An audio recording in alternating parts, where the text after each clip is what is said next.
Senja merambat perlahan di langit desa Wanaraja.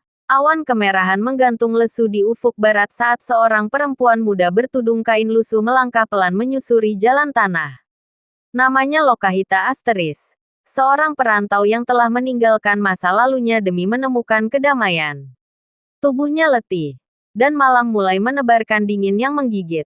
Ia tiba di pelataran rumah besar yang berdiri di tengah kampung. Itulah kediaman Asteris Ki Bekel Wicaksana Asteris, kepala desa yang dihormati. Dengan sopan Lokahita mengetuk pintu, berharap bisa menumpang bermalam walau hanya di balai bambu. Namun yang membukakan pintu bukan Ki Bekel, melainkan Asteris Nyai Raras Asteris, istrinya. Pandangan Nyai Raras tajam meneliti wajah Lokahita. "Maaf, kami tak menerima tamu malam-malam begini," ucapnya kaku.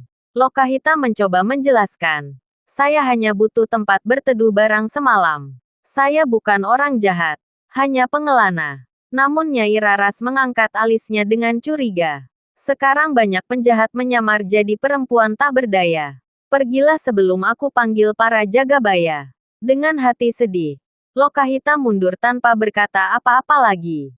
Ia lalu berbaring di sudut lumbung tua dekat sawah. Tak lama setelah malam menebal dan kabut turun, terdengarlah suara derap kaki kuda. Belasan lelaki bersenjata datang dari arah utara. Warga terbangun oleh teriakan dan jeritan. Kawanan penjahat itu menjarah lumbung dan memaksa masuk ke rumah-rumah warga. Dari tempat tidurnya di lumbung, Lokahita merasakan firasat buruk dan melihat asap mengepul di kejauhan. Ia segera berlari ke arah desa. Dengan keberanian dan ketenangan luar biasa, Lokahita menghadang kawanan penjahat. Tubuhnya mungil, tapi jurus-jurusnya cekatan. Ia melumpuhkan 3 orang dengan sebilah belati kecil yang ia sembunyikan di ikat pinggangnya. Melihat keberaniannya, para warga pun tergerak dan bersama-sama mengusir para penjahat itu. Pagi menjelang, desa kembali tenang. Ki Bekel yang datang dari tempat persembunyiannya mendapati para penjahat sudah kabur, dan warga selamat berkat keberanian seorang perempuan asing. "Siapa yang menolong kalian?" tanya Ki Bekel. Seorang pemuda menunjuk ke arah Lokahita yang duduk bersandar di pohon sambil memegangi luka di lengannya. "Dia, Ki, perempuan yang tadi malam diusir oleh Nyai Raras." Wajah Ki Bekel memerah. Ia segera menatap istrinya tajam. "Apa kau sudah kehilangan nurani? Perempuan ini sendirian dan minta perlindungan. Tapi kau mengusirnya seolah dia sampah. Andai saja dia pergi jauh, kita semua mungkin sudah mati malam ini." Sebenarnya mata-mata Nyai rampok. Raras tertunduk malu. Ia tak bisa berkata apa-apa. Jangan tersinggung dulu. Nini, kami minta maaf. Sudah 2 kali desa ini dirampok. Itu kenapa kami jadi harus hati-hati. Yang pertama... Tidak usah diceritakan. Permisi. Nini, Saya sudah cemas Kakang Bekel mau mengizinkan perempuan itu. tidak Laki-laki begitu. kan biasanya begitu. Begini. Kalau ada wajah cantik saja, langsung ramah. Coba kalau tadi saya soalnya- tidak segera ikut campur. dengar Pasti dulu, dia Nyai, sudah dengar jadi tamu dulu. desa kita. Dan Sudah. besoknya kembali kita miskin Ya. karena dirampok habis-habisan. Ya tidak begitu, toh. Saya kan bisa membedakan mana yang tugas, mana yang pribadi. Tadi juga sudah mau saya usir. Tanya Jagabaya. Alah, laki-laki emang begitu. Masuk.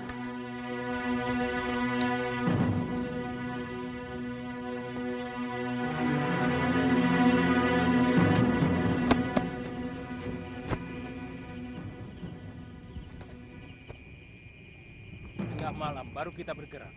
Cibul dan Korab, ya Kakang. Menyergap tukang ronda di bilik jaga. Baik Kakang. Sementara yang lain bergerak cepat menyergap rumah Ki Bekel dan Juragan Karbo. Kakang, kerbau dan sapi kita bawa juga. Semuanya biar Kakang Kalak Gombak puas. Dan yang penting supaya mereka kapok menolak permintaan Kakang Kalak Gombak untuk mengirim upeti setiap sasi kepada kita. Kalian mengerti? Mengerti, Kakang. Penyerangan tetap tengah malam. Isyarat suara burung hantu. Mengerti kalian? Mengerti, Ayo Kakang. berangkat.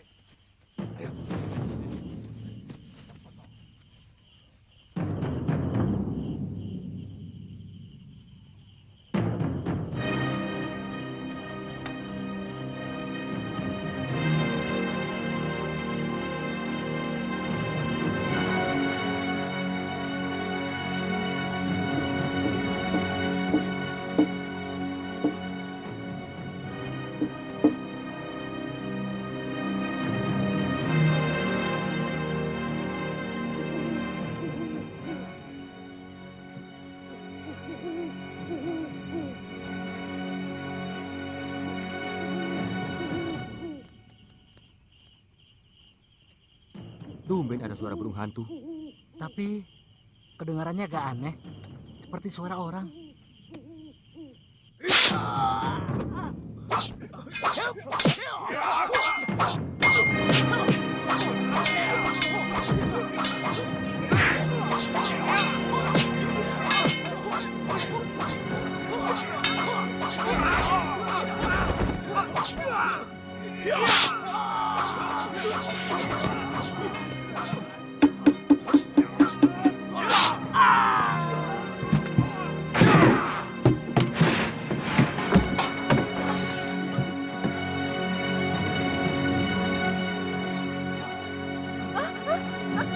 Ayo, cepat tunjukkan tempat emas dan intan kalian.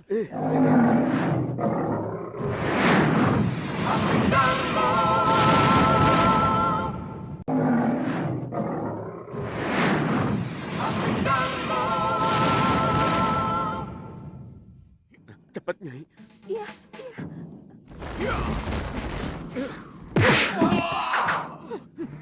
Cepat pergi dari sini, atau kubunuh kalian semua. Serang!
Siapa yang melumpuhkan mereka? Pendekar wanita yang tadi sore yang mau numpang mengirap, Ki. Dalam waktu singkat, dia bisa mengalahkan para bermocorah itu. Sekarang kemana dia? Sudah pergi lagi. Benar-benar aneh orang itu. Jangan-jangan dia memang pimpinan rampok itu, Kakang. Hus, kalau tidak ada dia kita sudah mati. Nyatanya, tiba-tiba perempuan itu muncul. Lalu muncul bromocurah merampok desa kita. Apa itu tidak mencurigakan? Mereka bekerja sama. Siapa yang menyuruh kamu? Jangan buru-buru gembira, Ki Bekal. Pendekar yang kalian sewa itu akan dicincang oleh Kalagumbak. Dan desa ini akan diratakan dengan tanah.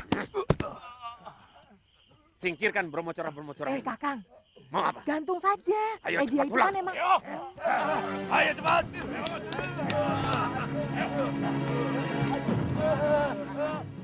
Makanya, jadi orang itu jangan selalu buruk sangka. Sekarang kita jadi sulit untuk meminta tolong pendekar wanita itu. Bagaimana kalau Kalagumbak benar-benar datang? Semua penduduk desa sekitar Gunung Pandan ini tahu bagaimana kejamnya Kalagumbak. Kalau memang kita butuh pertolongannya, ya suruh saja anak-anak mencari pendekar perempuan itu. Diajak lagi kemari, lalu kita minta maaf, terus kasih kepeng. Selesai. Sulit-sulit amat. Orang mana yang tidak suka kepeng? Diam! Mulut kamu memang tidak pernah diajar, Nyai. Kok begitu? Tidak semua orang seperti kamu, gila kepeng. Tapi ada Banyak kan? yang lebih membela harga diri. Dan kita telah melecehkan harga dirinya. Bahkan kita menuduhnya sebagai rampok. Iya, tapi... Apa? Hah?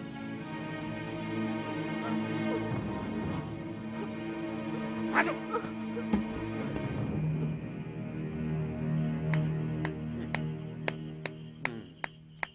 Kenapa kamu tepuk tangan?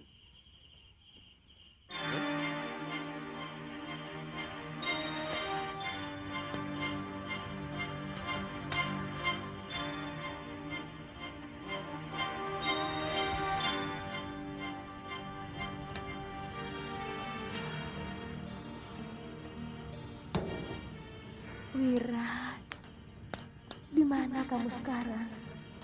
Siapa yang mencuci bajumu? Siapa yang memasakkan makananmu? Kasihan kamu.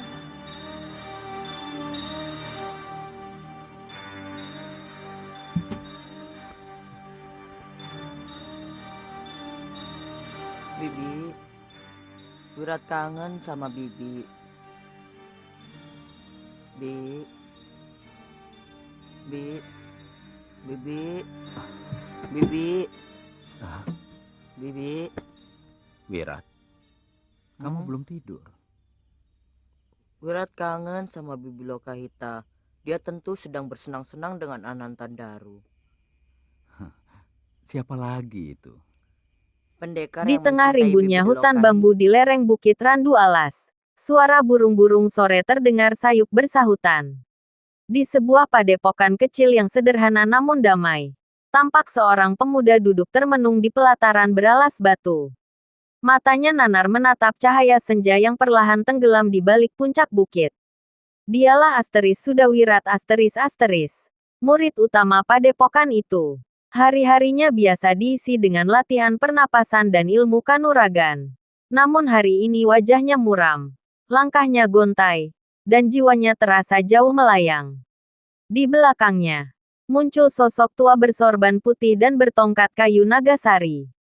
Ia adalah Asteris Kilingsir Asteris, guru sekaligus sesepuh padepokan itu. Wirat, mengapa kau duduk mematung seperti batu di pinggir tebing? Angin sore bisa membawa sakit bila hatimu tak tertambat pada keikhlasan. Ujar Kilingsir dengan suara lembut, namun mengandung makna dalam. Sudawirat menoleh pelan. Ia tersenyum. Namun senyum itu pahit. Guru, aku sedang mengenang seseorang. Siapa yang kau kenang? Anak muda. Namanya Lokahita. Jawab Sudawirat lirih. Perempuan yang pernah singgah di hatiku.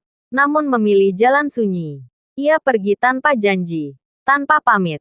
Tapi setiap malam, bayangnya hadir dalam mimpiku. Kilingsir menatap muridnya dengan bijak. Apa yang membuatmu terus mengingatnya? Karena ia bukan perempuan biasa, guru. Ia seperti angin pegunungan. Tenang. Sejuk. Namun tak bisa ditahan. Ia menyembuhkan luka orang lain. Tapi menyimpan lukanya sendiri. Dan aku hanya ingin menemaninya. Tapi barangkali aku tak cukup kuat untuk berjalan di jalannya. Kilingsir duduk di sampingnya, memandangi langit senja. Rasa rindu itu bukan kelemahan, Sudawirat. Itu pertanda bahwa hatimu masih hidup. Namun jangan biarkan rindu membuatmu terbelenggu. Orang seperti Lokahita bukan untuk dimiliki, tapi untuk dipahami. Apakah aku akan bertemu dengannya lagi? Tanya Sudawirat pelan. Kilingsir menutup mata sejenak, seolah mendengarkan suara alam. Jika takdir menghendaki, jalan kalian akan bersilang lagi. Tapi sebelum itu terjadi, jadilah laki-laki yang tak hanya merindukan, tapi juga mengerti makna kehilangan.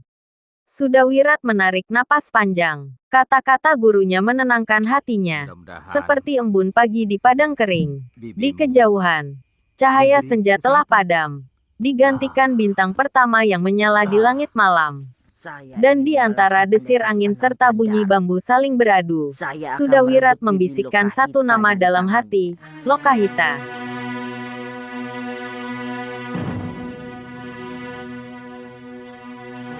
Lokahita.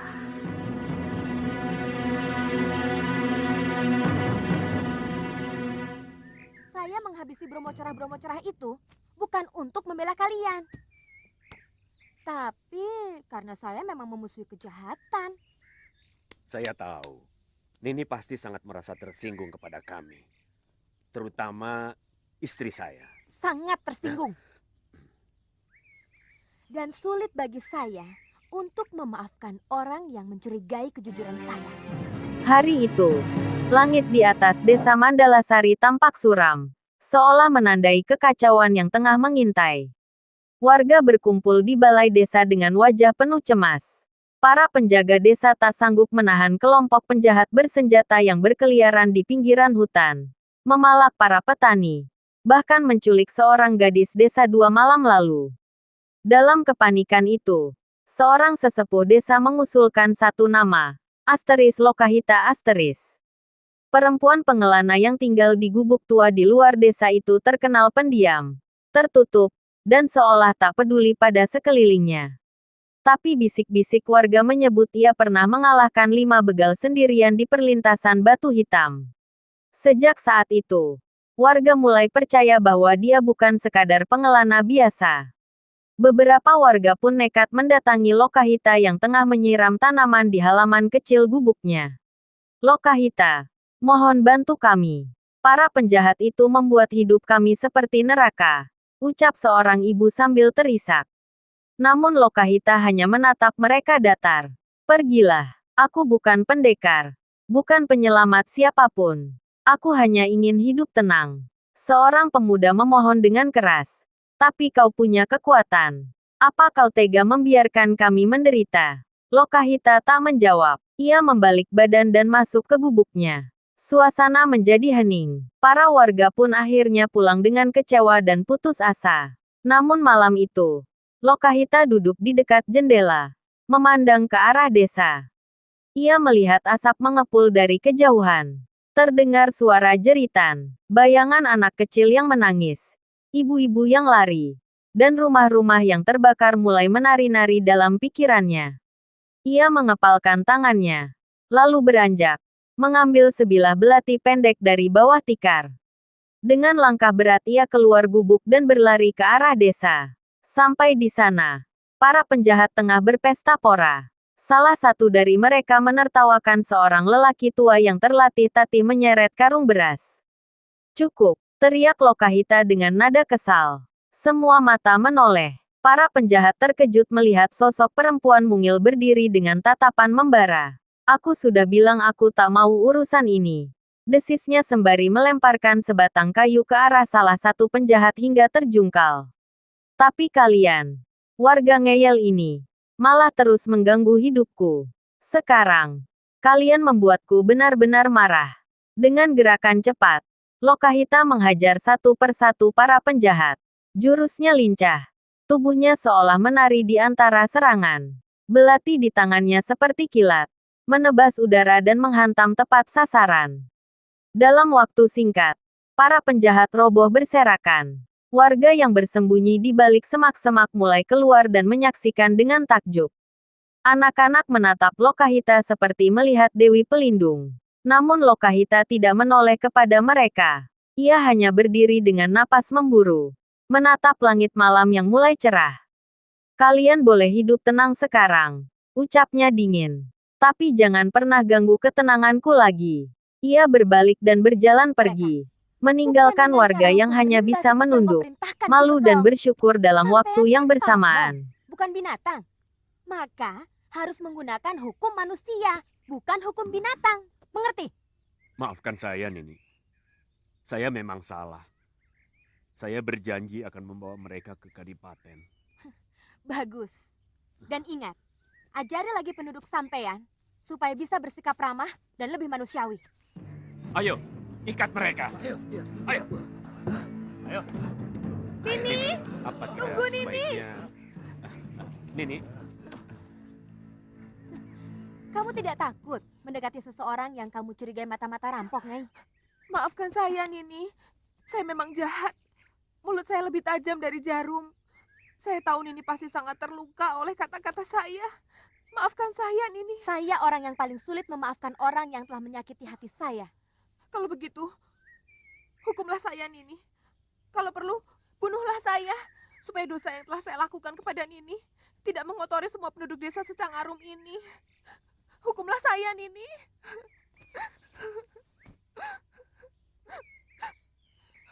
Nyai mau berjanji merubah watak suka curiga yang ada di hati Nyai. Saya berjanji, Nini. Saya bersumpah. Biarlah Dewata mengutuk saya. Kalau saya masih suka menyakiti dan mencurigai orang lain. Baik, Nyai saya maafkan. Terima kasih, Nini. Sudah ya, Nyai? Nini, Pak. Nini, tunggu, Nini. Ada apa lagi, Ki? Bolehkah kami sekedar menjamu Nini sebagai ungkapan rasa terima kasih kami Ini permintaan saya dan seluruh rakyat desa.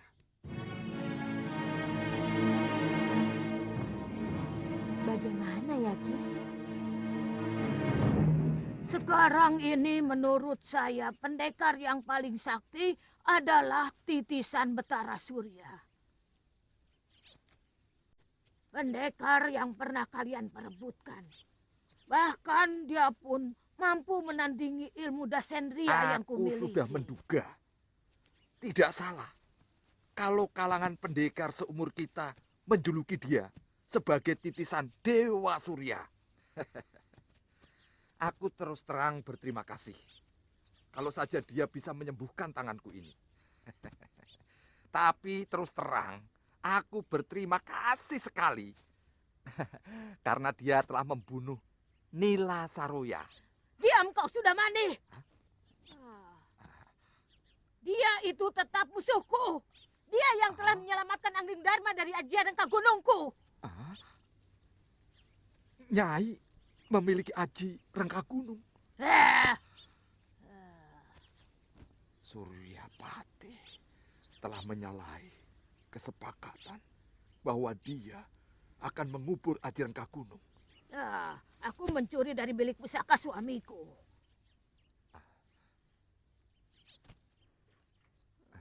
Nyai, dengan ajian itu, Nyai dapat menaklukkan bumi. Tidak ada satu orang pendekar pun di muka bumi ini yang sanggup menahan serangan aji Rengkagunung. Aku bersedia jadi bawahan Nyai.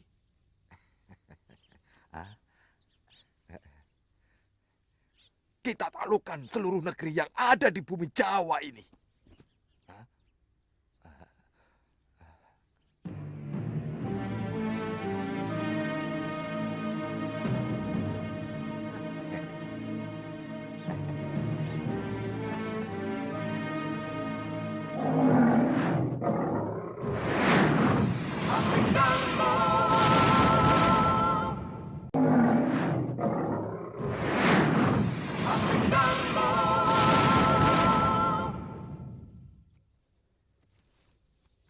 Kakang, saya lapar.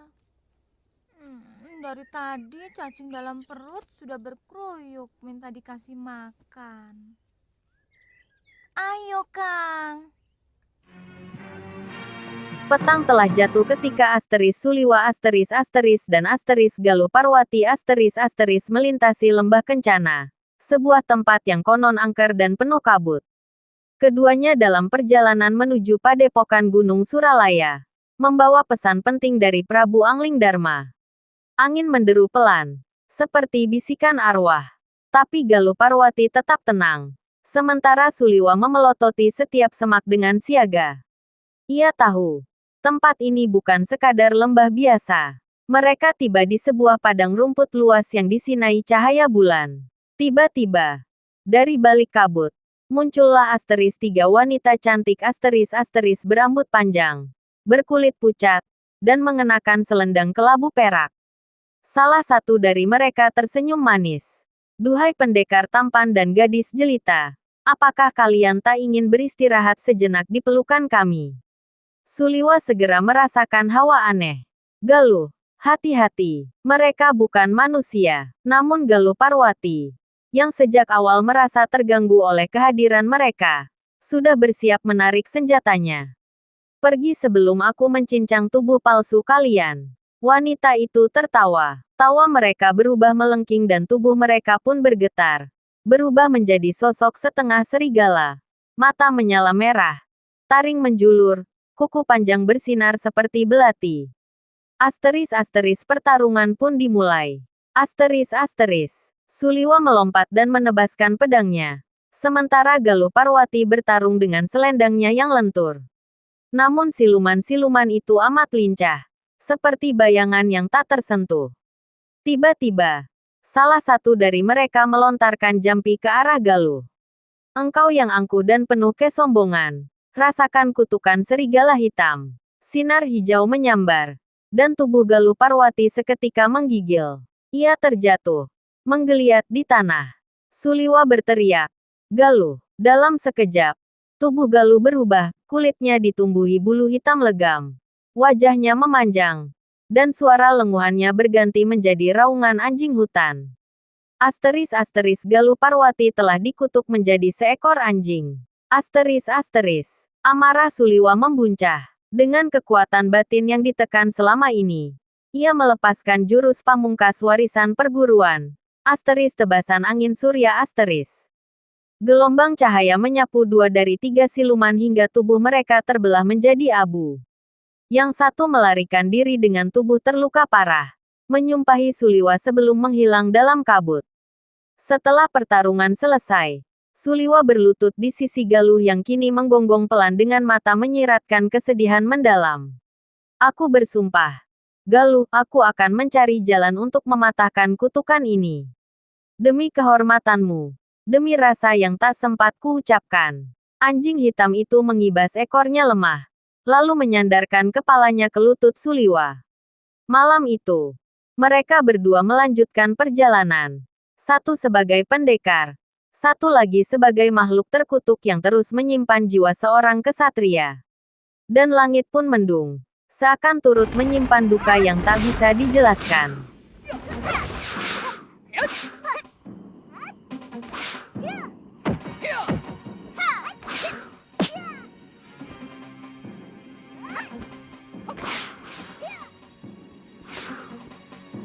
Kamu tidak akan bisa melepaskan diri dari tali tenungku ini. Kamu akan kurubah menjadi seekor anjing.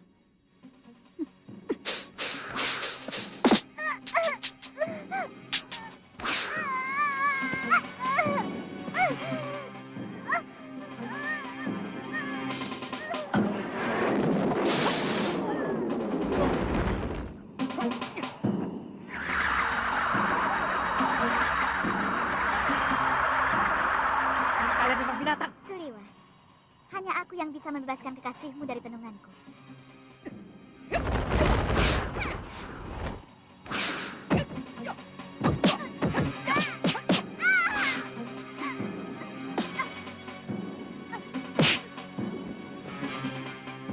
Lihat tadi kenangan.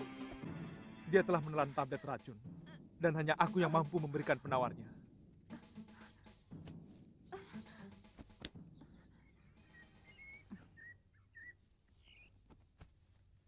Kamu benar-benar licik, Suliwa. Bebaskan tenunganmu atas Galuh. Berikan dulu obat penawar racunmu. Aku bukan orang dungu kenanga. Bebaskan dulu kekasihku.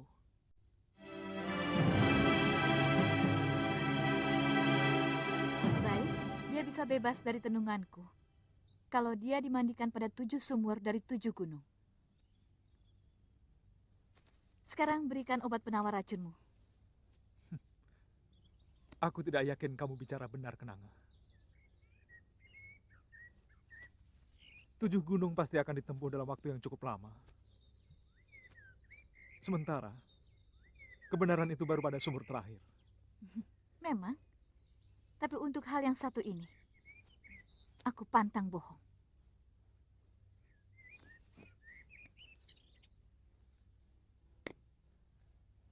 Dalam buli-buli itu ada 7 butir obat. Minumkan 1 pekan sekali. Kalau kamu minumkan lebih dari 1 dalam 1 pekan, kulit adikmu akan membusuk. Jangan menggertak aku, Suliwa. Butir pertama akan mengendurkan semua saraf yang kaku karena racun. Tapi kulitnya akan melepuh. Pada pekan kedua, butir berikutnya akan menyembuhkan kulitnya yang melepuh. Tapi dia akan menderita sakit perut yang sangat hebat. Dia akan memuntahkan apa saja yang masuk ke dalam mulutnya. Butir obat ketiga akan menyembuhkannya. Dan seterusnya, penyakit lain akan muncul yang hanya bisa disembuhkan dengan butir obat berikutnya. Pada pekan ke-7 dia akan sembuh. Tapi jumlah obatmu hanya 6. Obat ke-7 masih ada di tanganku. Kalau kekasihku sudah sembuh, obat itu akan kuberikan. Selamat tinggal. Ajar.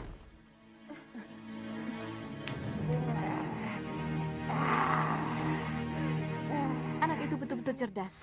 Dia mengira aku akan menipunya. Terpaksa kita harus mengangkat kantil ke rumah Cempaka. Yunda percaya pada ancaman dia. Kamu belum kenal anak itu. Dia sangat ahli dalam soal racun. Ancamannya pasti bukan main-main.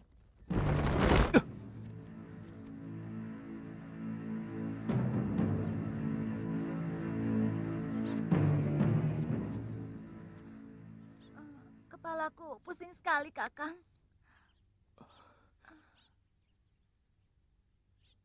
Kamu terkena tenung wanita siluman itu, loh. Tali ini keras sekali menjerat leherku, Kakang. Tanganku seperti lumpuh. Aku tidak bisa membukanya. Loh, Iya, kamu sudah ditenung menjadi anjing. jangan bercanda, Kakang. Aku hanya merasa tanganku seperti lumpuh. Kepalaku pusing dan badanku serasa ringan.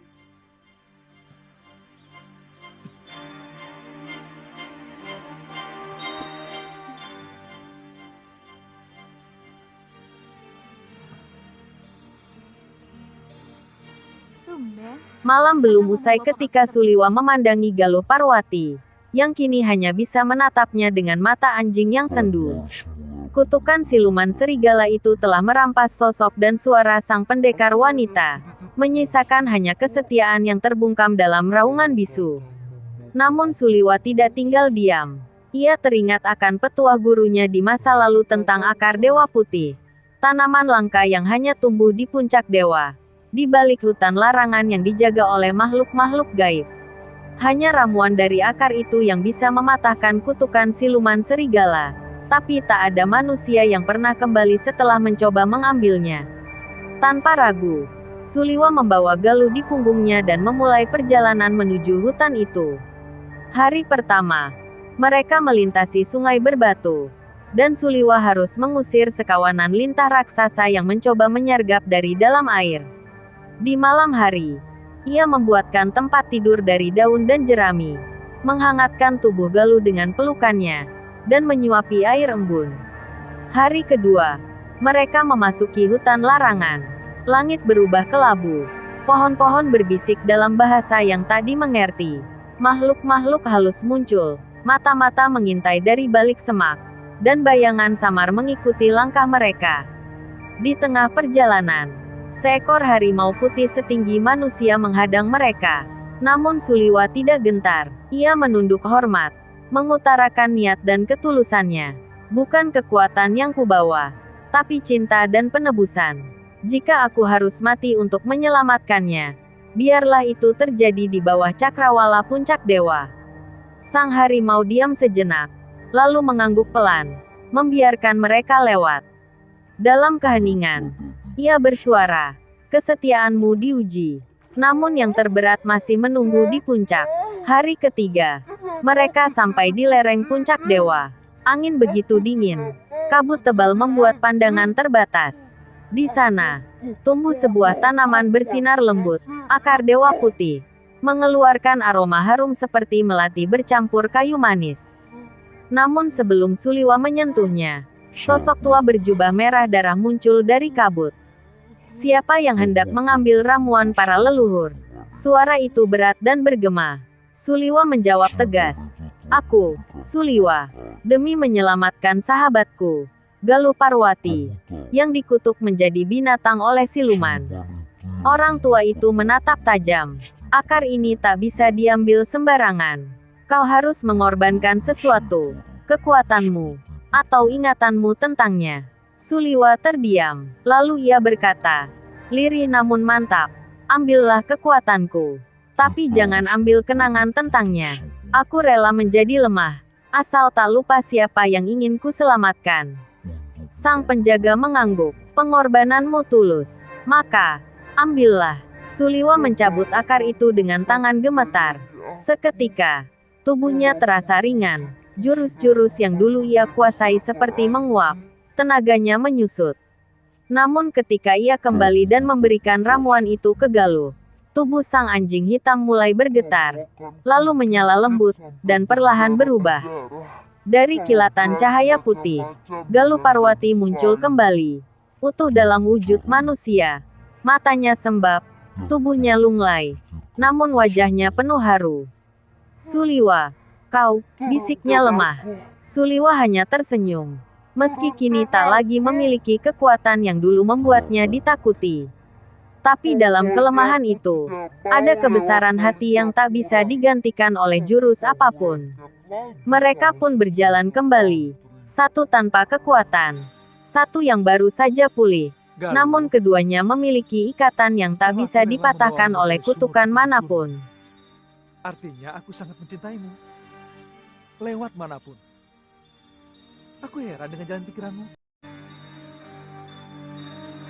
Sekarang kita mau kemana? Galuh, mungkin kita ke arah timur selatan dulu. Di sana ada Gunung Pandan. Ayo.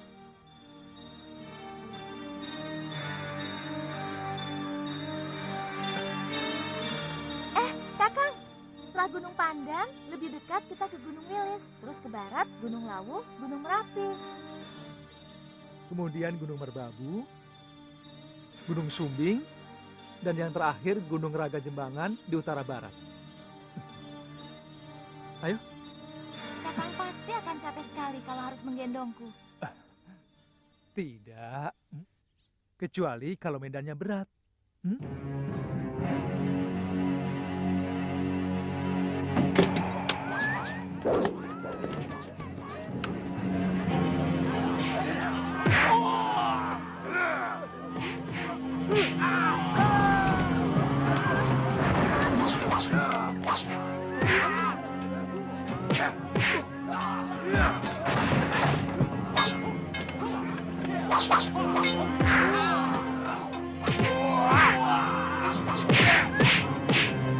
Benar pengacau itu menyebut namaku. Betul, Nini.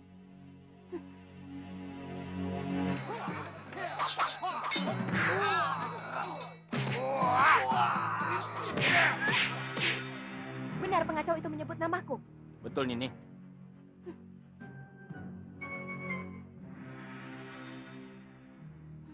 Ayo, Kang.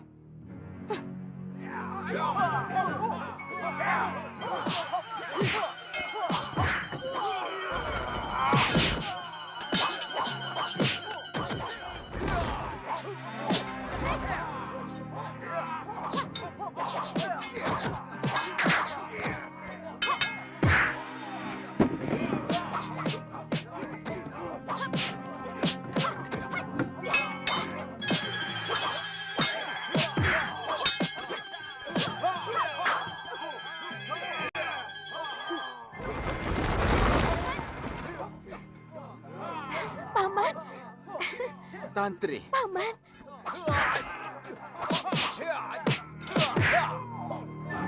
Paman.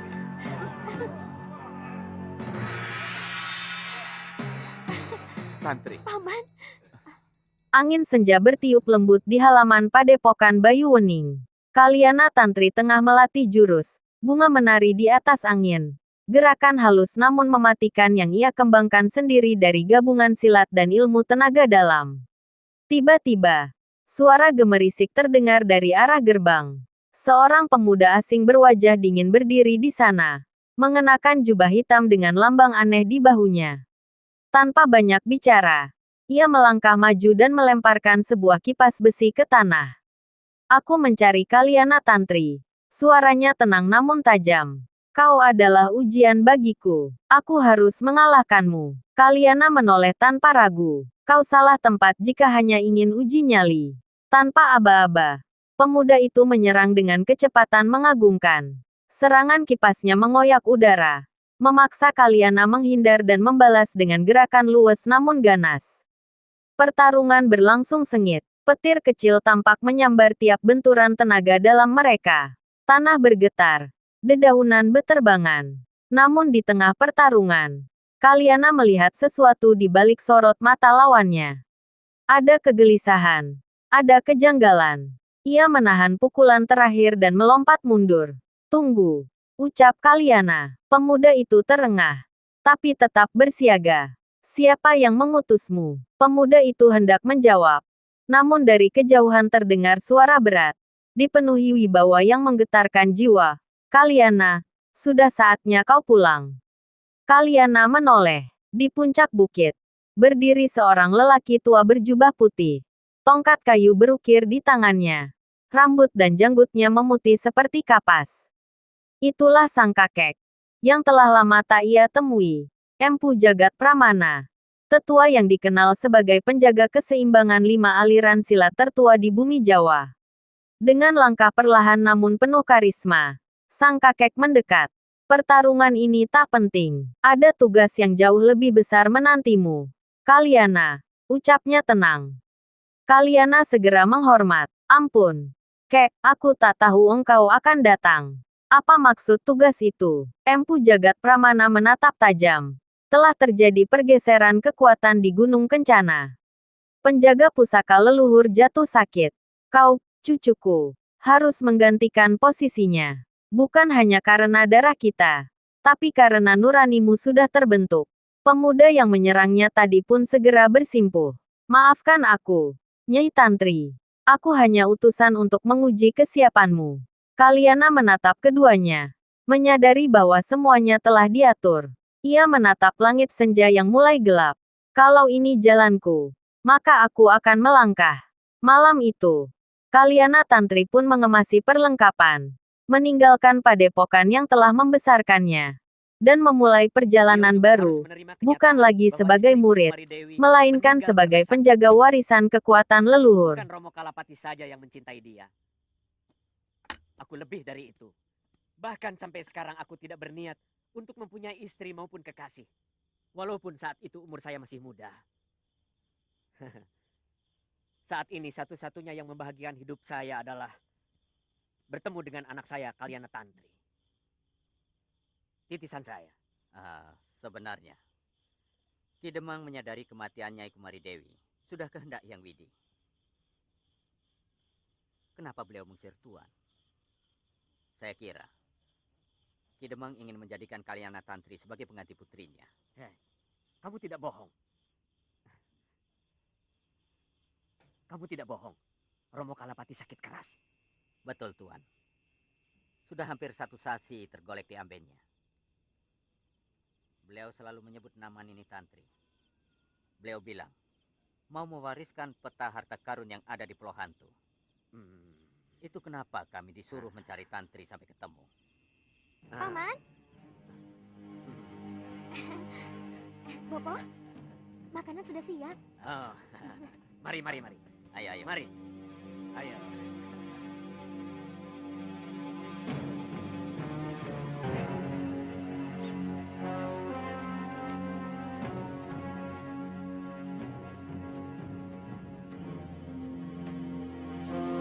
Kakang.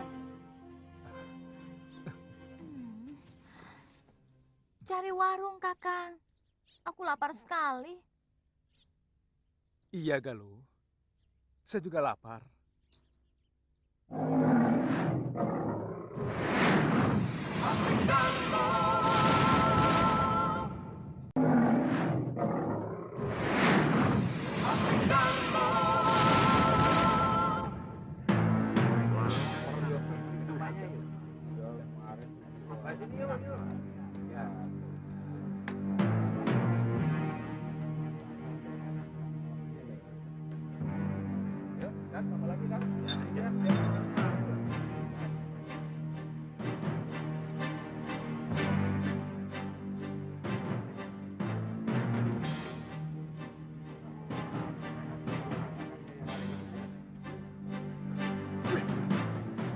Kurang ajar. Tidak tahu aturan.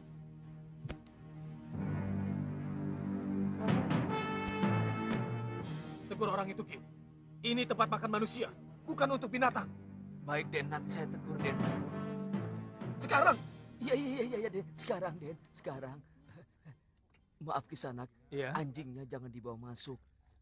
Pengunjung yang lain keberatan. Takut nafsu makan mereka hilang. Maaf, Kisanak. Saya tidak bisa berpisah dengan anjing kesayangan saya ini. Di rumah pun saya biasa makan dengan dia. Kisanak, ini tempat umum. Di rumahmu kamu boleh jungkir balik dengan anjingmu. Itu urusanmu. Tapi di sini kamu harus mengikuti aturan umum. Baik, Kisanak.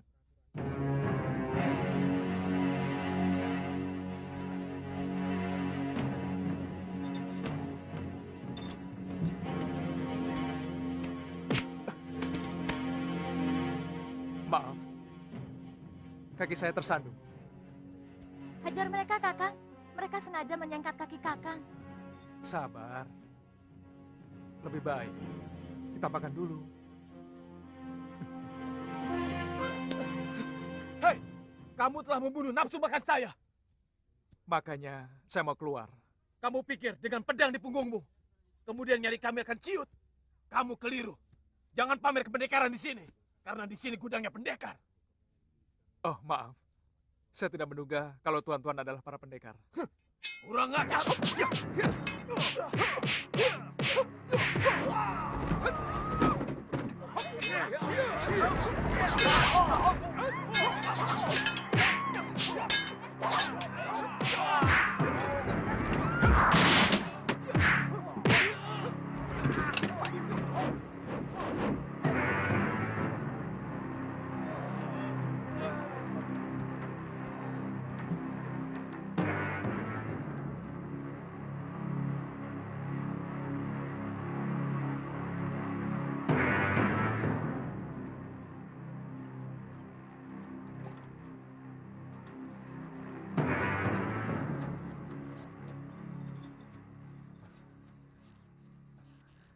Maaf Kisanak, apa ini sumur satu-satunya yang ada di Gunung Pandan ini? Oh, setahu saya, sumur ini memang satu-satunya yang ada di sini. Terima kasih Kisanak. Mari.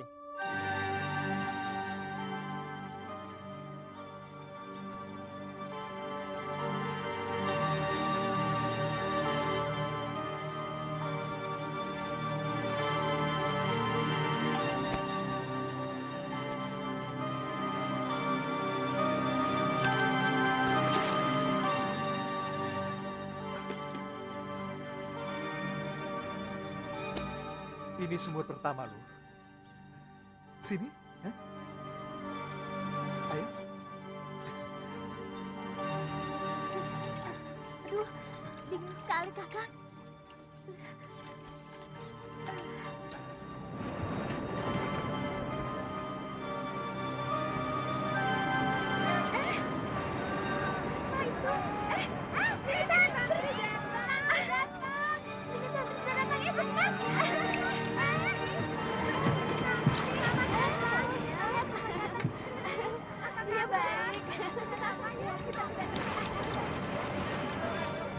Langit kelabu menyambut kedatangan Kaliana Tantri saat perahunya merapat di dermaga tua Pulau Hantu. Pulau itu sejak dulu dikenal sebagai tempat angker yang ditinggalkan. Namun hanya sedikit yang tahu bahwa di sanalah Empu Jagat Pramana, kakek Kaliana, menyepi dan menyimpan ilmu serta rahasia dunia lama. Kaliana melangkah melewati reruntuhan bangunan dan hutan cemara laut yang tumbuh liar. Di tengah pulau, tersembunyi sebuah pondok kayu berdinding ijuk tua. Dari dalamnya keluar sosok renta berjubah putih, bersandar pada tongkat berukir naga. Kaliana, cucuku, ucap sang kakek dengan suara berat namun penuh kasih. Kaliana segera bersimpuh dan memberi salam. Kek, aku datang sesuai pesanmu. Empu Jagat Pramana mengangguk, lalu membimbing Kaliana masuk ke dalam pondok yang penuh kitab dan benda-benda tua. Di salah satu dinding, tergantung sebilah peta besar berlapis kulit kayu.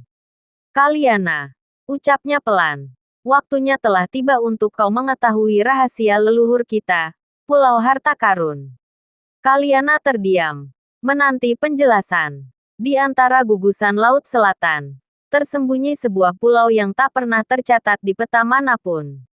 Di sana tersimpan peninggalan kuno, pusaka, kitab ilmu langka, dan benda-benda yang bisa mengubah keseimbangan dunia persilatan. Harta itu milik para leluhur yang dahulu mengalahkan kerajaan-kerajaan hitam di masa silam, tutur sang kakek. Ia lalu menarik gulungan peta dari dinding dan meletakkannya di meja. Namun untuk sampai ke sana, tak cukup hanya mengandalkan arah angin atau bintang. Pulau itu dilindungi sihir kabut dan arwah penjaga. Tapi kau, Kaliana, memiliki darah keturunan yang dapat membuka jalannya. Peta itu tampak rumit, penuh simbol dan garis tersembunyi. Di tengahnya tergambar 3 pulau kecil yang membentuk segitiga, dengan 1 titik merah di bagian paling tengah bertuliskan, Sima Kaladana, tanah kutukan harta. Kaliana menatap peta itu dengan mata menyala. Apa tujuanku ke sana? Kek. Sang kakek menatapnya lekat. Bukan untuk mengambil harta, tapi untuk menjaga agar tak jatuh ke tangan orang yang salah. Sudah ada pihak-pihak gelap yang mulai bergerak. Mereka ingin membangkitkan kekuatan yang seharusnya dikubur selamanya. Seketika angin laut berembus lebih kencang. Daun-daun beterbangan seolah alam pun gelisah. Kaliana mengepalkan tangan. Kalau begitu, aku akan menuju pulau harta karun itu.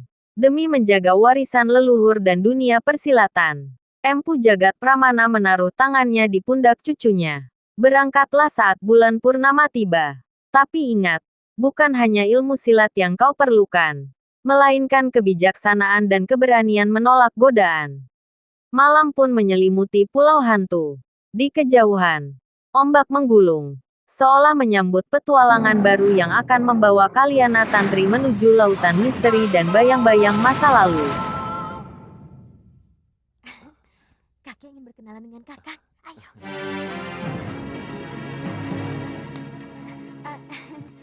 Siapa namamu? Aditya Ki Demang. Asalmu? Dari Pulau Kura-Kura. Saya murid Empu Gangadara.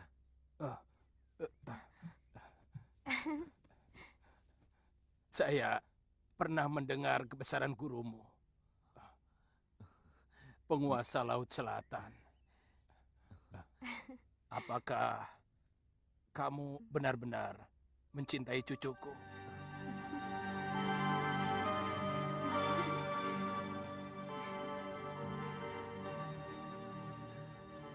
Kami sudah saling cocok. Boleh saya panggil kakek? Boleh. Marina, duduk dekat kakek. Brewok, kamu boleh pergi. Baik, Demang. Kek, tadinya Bopo mau ikut kemari. Hah? Kamu ketemu bapakmu? Ketemu. Untung dia tidak kemari. Kakek masih belum bisa memaafkan dia. Karena dia menelantarkan biungmu sampai mati. Kek, itu tidak benar. Bopo sangat mencintai Biung. Bahkan sampai sekarang ini, Bopo tidak mau kawin lagi karena tidak mau mengkhianati Biung, Kek.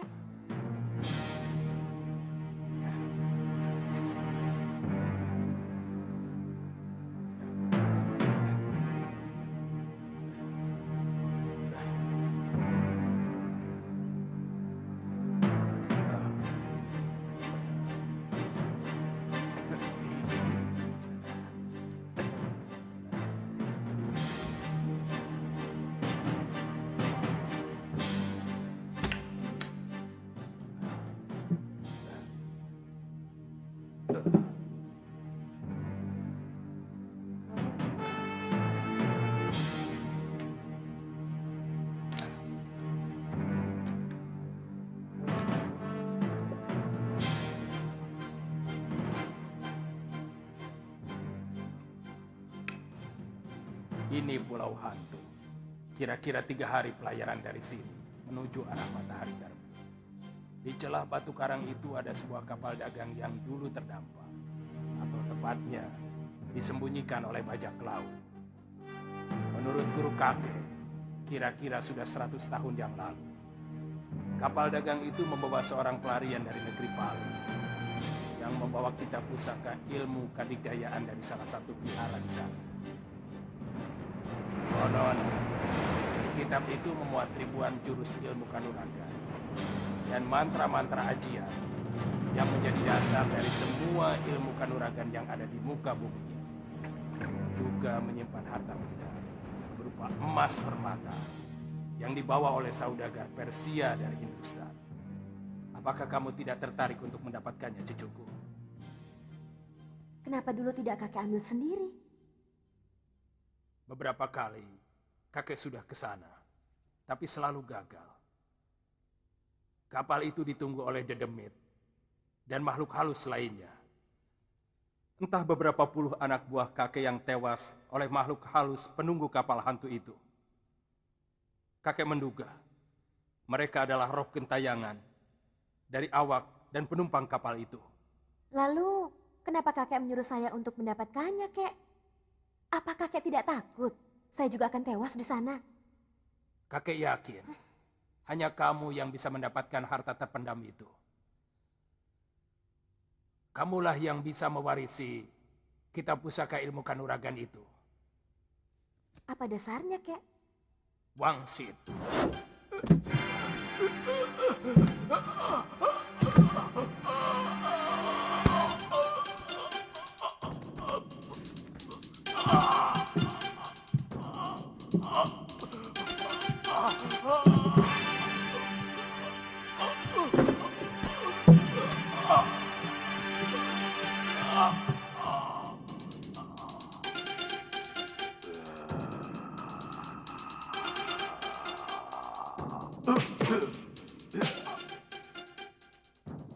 Terima kasih, Wiku. Selamatkan kitab pusaka milik kuil negeri atas awan. Hanya Kemuning yang bisa mendapatkannya. Kemuning? Siapa sebenarnya Wiku? Kenapa selalu datang dalam mimpi saya? Namaku Dharma Parayana. Aku yang menyelamatkan kitab pusaka dari kuil tua yang mau direbut salah seorang pembesar kerajaan yang serakah dan sangat kejam. Panggil Kemuning pulang. Panggil. Bunga Kemuning? Iya. Lalu apa hubungannya dengan saya, kek?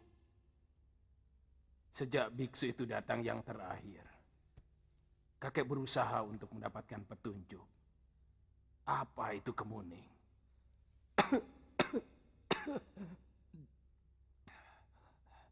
Apakah bunga kemuning sebagai sesaji? Atau apa? Kakek baru teringat. Dulu pernah ada tahanan seorang wanita dari Sedayu. Dia dituduh membunuh suaminya yang berselingkuh dengan pelayan sebuah warung. Kalau nanti Tantri besar, Tantri harus menjadi pendekar yang sakti untuk menguasai pulau ini. Ya? Menggantikan kakek. Ya? Ya, Cahayu? Kidemang, perempuan ini seorang tatai. Dia telah membunuh suaminya sendiri, seorang Nayaka Sedayu. Biasanya seorang pembunuh dihukum penggal di pemenggalan. Kenapa harus dibawa kemari? Hah? Adiaksa memutuskan hukuman buang, Kidemang, karena suaminya memang terbukti telah melakukan perbuatan serong dengan pelayan warung.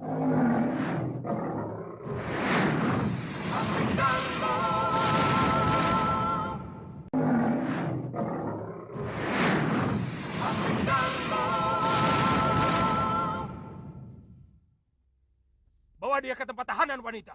Baik, Ki. Baik. Kemuning? Kemuning Cahayu? Sudah, Mam? Hei, namanya bukan Kemuning. Nama bagus-bagus. Diganti seenaknya. Kenapa? Kemuning juga bagus. Bunga putih bersih yang harumnya mampu memikat dewata. Tapi nama Kemuning itu perempuan. Bukankah anak itu perempuan? Iya, tapi dia harus jadi perempuan utama. Tidak sekedar menjadi bunga pengharum ruangan. Dia harus menjadi pemimpin yang tegar dan jujur. Itu kenapa aku menamakan dia Kalyana Tantri, yang artinya adalah penuntun yang baik.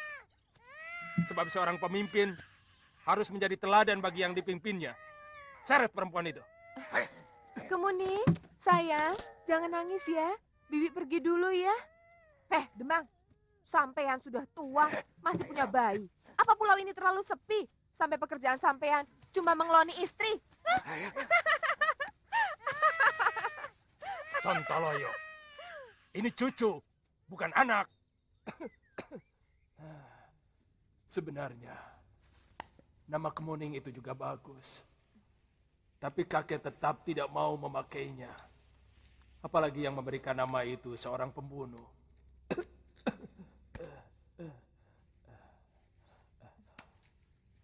Kamu boleh mengajak Aditya. Kalau memang dia benar-benar mau menjadi suamimu.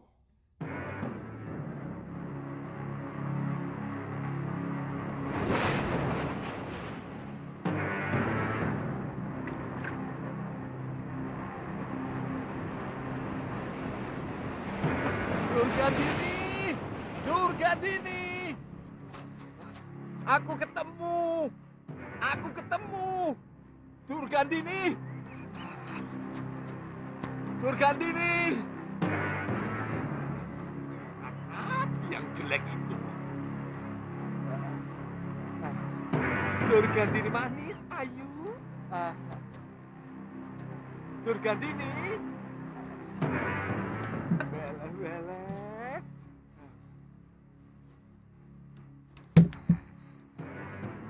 Durgandini, aku ketemu anaknya sini Lasaroya. Dia sedang berburu di dalam hutan dekat rumahnya Pulingsir. Mungkin dia diangkat murid oleh pendekar bodoh itu. Aku ingin mendekati dia, tapi aku ragu. Sinar mentari senja menembus sela-sela dedaunan hutan Lembayung Timur saat Sudamanik ** tiba di tempat pertemuan rahasia. Di hadapannya berdiri Durgandini ***. Sang wanita berambut hitam panjang yang wajahnya selalu tenang, namun menyimpan bara dendam di balik tatapannya. Sudamanik menunduk hormat. Durgandini, aku telah melakukan yang kau minta. Aku telah bertemu dengan anak itu. Sudawirat ***. Seketika, mata Durgandini menyipit. Apa kau bilang, anak itu tinggal di dusun terpencil, bersama seorang pertapa tua? Iya, memiliki sorot mata yang mirip seseorang di masa lalu. Aku yakin, dia adalah Sudawirat, anak yang selama ini kau cari. Durgandini melangkah maju. Wajahnya berubah muram. Dan apa yang kau lakukan pada anak itu? Sudamanik terdiam sejenak. Ia menatap tanah. Aku tidak menyakitinya. Aku hanya menatapnya dari kejauhan. Lalu berbicara dengannya. Dia tidak tahu siapa aku. Aku hanya ingin memastikan. Tiba-tiba suara Durgandini meninggi. Menggema di antara pepohonan. Bodoh. Sudamanik tersentak. Namun tak membalas. Kau tahu kenapa aku menyuruhmu mencari anak itu? Tapi kau malah menemuinya secara langsung. Apa kau ingin membocorkan rencana kita? Apa kau sudah melupakan siapa sebenarnya anak itu? Suasana menjadi tegang. Angin berhenti bertiup. Seolah ikut menahan napas. Sudamanik mencoba menjelaskan. Aku hanya ingin yakin. Jika benar dia Sudawirat, maka dia adalah darah dari orang yang telah membuatmu menderita. Tapi, dia masih kecil. Tak tahu apa-apa. Apakah kau benar-benar ingin menyeretnya dalam dendammu? Durgandini. Namun kalimat itu malah membuat Durgandini bergetar oleh amarah. Aku menderita karena satu orang, Hoirocana ***. Dan anak itu adalah warisannya. Kau tak tahu rasanya dihianati. Sudamanik. Kau tak pernah merasakan perutmu sobek oleh kepercayaan yang kau berikan sepenuh hati. Matanya kini berkaca-kaca. Bukan hanya karena amarah, tapi juga luka lama yang mencuat ke permukaan. Sudamanik perlahan mendekat. Suaranya melembut. Aku tahu. Aku tak bisa menggantikan rasa sakit itu. Tapi menyakiti anak tak bersalah bukan jalan keadilan. Durgandini. Itu hanya akan menjadikanmu bayangan dari mereka yang dulu menyakitimu. Durgandini terdiam. Nafasnya berat. Tangan mengepal. Di hatinya bertarung dua suara. Dendam dan belas kasih. Akhirnya, ia memalingkan wajah. Pergi dari sini. Sudamanik. Jangan temui anak itu lagi. Untuk saat ini. Sudamanik mengangguk pelan. Lalu melangkah pergi. Meninggalkan Durgandini sendiri di bawah pohon besar. Dengan hati yang masih bergolak antara kehendak membalas, dan luka yang belum pulih.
hantu. Ah! Ah! Sini. Hantu! Hantu! Hantu! Hantu! Welah, welah. Sudah Wirat, anakku.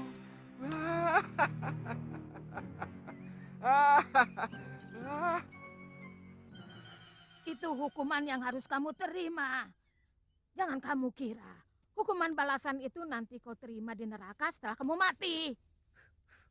Sekarang pun neraka dalam bentuk lain sudah datang menyiksamu dalam sadar maupun dalam mimpi. Ya, aku memang sering disiksa oleh orang-orang yang telah kubunuh. Dalam mimpiku, Kalawadana mengejar-ngejar aku. Juga ke-13 pendekar Halimun Petak. Mereka rame-rame mencacah tubuhku. Sampai ketika aku tidak tahan, aku terbangun. Rasanya aku ingin bunuh diri untuk menghindari dari siksaan mimpi itu. Kamu pikir semua siksaan itu akan berhenti setelah kamu mati? Masih ada siksaan lain yang menunggumu. Siksaan yang jauh lebih pedih dari yang kamu terima di alam fana ini. Sebelum kamu diceburkan ke api neraka yang berkobar-kobar. Sebentar lagi juga kamu akan mengalami siksaan seperti aku. Kamu juga banyak dosa. Kamu mengkhianati suamimu, mencuri ilmu milik suamimu. Dan kamu juga banyak melakukan pembunuhan. Itu memang kuakui. Tapi pengkhianatanku ini bukan berarti aku menyeleweng. Aku ingin membasmi semua penjahat di muka bumi ini. Dan yang aku bunuh hanyalah orang-orang jahat. Beda dengan kamu. Yang kamu bunuh semua orang baik-baik. Sama saja. Pokoknya yang kamu lakukan pembunuhan. Bukan. Pembunuhan. Bukan. Pembunuhan. Bukan. Kurang ajar. Kutu kadal. Sudah mani. Kamu juga. Selain suka membunuh, juga suka memperkosa wanita. Tukang adu ayam. Pemburit. Banyak laki-laki yang telah jadi banci karena perbuatanmu. Wele. Mengukit luka lama ya? Oh, biar aku tukang adu ayam, tukang perkosa, pemburit. Tapi aku bukan pencuri. Kamu, biar kamu dulu cantik, tapi kamu maling. Kutu pengkor, sudah mani. Maling kitab, maling kitab. Berhenti. Maling kitab, maling kitab. Maling. Kurang ajar. Kutu pengkor, akan kubikin tanganmu dua-duanya pengkor. Wele.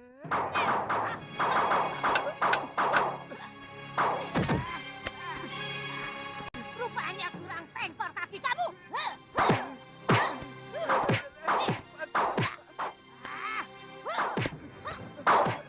Bikin pengkor dua-duanya. Kurang ajar. Wele. Biangku tuh keblinger. Dasmu. Asar kutu jin. Ku bikin kau kelenger. Awat-awatan.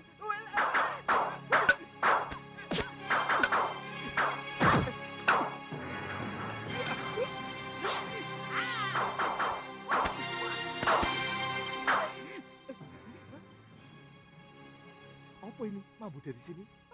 Kurang ajar. Wele. Dulu itu kamu cantik, harum, wangi, ayu. Aku sampai keblinger loh. Masa? Tapi sekarang? Tapi apa? Sangit, bau bacem. Kurang ajar. Jadi kamu selama ini menganggap aku ratu kutu. Dasar kutu pengkor.